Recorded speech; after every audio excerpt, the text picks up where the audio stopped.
Welcome, Darryl. Thank you, Dev. It's nice to be here.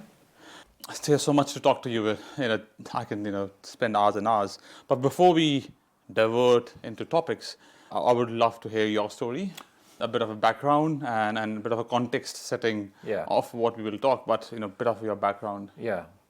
So I was born into a Christian family. So my heritage is Christian, going back several generations. So I was born in a Christian family, and then as a result of being growing up in a church, quite small churches here in Western Australia, I learned to know what Christ is, who he is, the fact that he's born and raised and died as a human being, but he's also God. He's the God-man. And he came as reaching out to us. So I put my faith in him when I was 17 and got baptised. I've been walking with him in relationship ever since.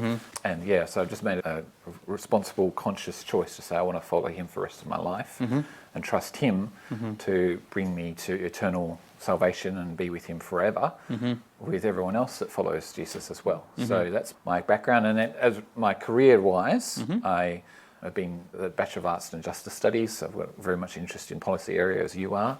And also I've been involved in the church and Christian things for a long, long time. So I worked for a Christian newspaper called Challenge, the Good Newspaper.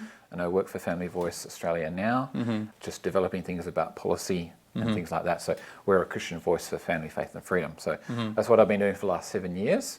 So it's been a pretty wild ride, but God's been providing all the way. Lovely.